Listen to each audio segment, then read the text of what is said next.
সৃজিত মিথিলার ঘুরতে যাওয়ার ছবি হঠাৎ আলোচনায়, ব্যাপার কি?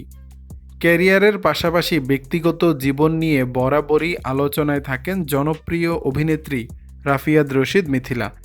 বিশেষ করে ওপার বাংলার নির্মাতা সৃজিত মুখার্জির সঙ্গে তার সংসার জীবন নিয়ে অনেক দিন ধরেই নানা গুঞ্জন চলছে।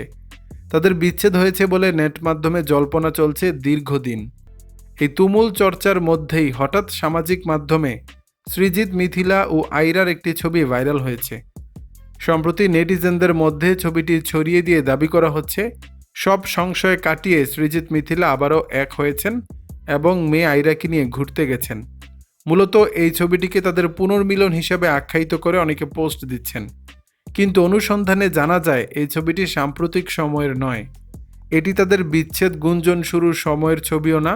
ছবিটি 2024 সালে একটি সংবাদ মাধ্যমে দেখা গিয়েছিল, অর্থাৎ এটি আরও আগে তোলা একটি ছবি। তাই সৃজিত মিথিলা ফের এক হয়েছেন এটা নেটিজেনদের কেবলই জল্পনা, এর কোনো সত্যতা নেই।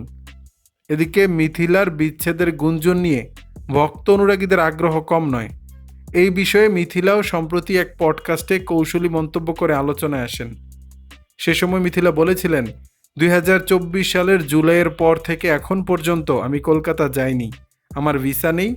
সঞ্চালক যখন সরাসরি জানতে চান সৃজিত মুখার্জি এখনও তার স্বামী রয়েছেন কিনা, তখন মিথিলা রহস্য রেখে উত্তর দেন, এটা তো যারা বলছে তারা বলছে, আমি কিছুই বলবো না।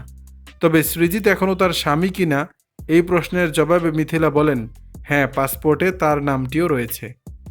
দর্শক, বিষয়টি নিয়ে আপনাদের মতামত জানাবেন নিচের কমেন্ট বক্সে।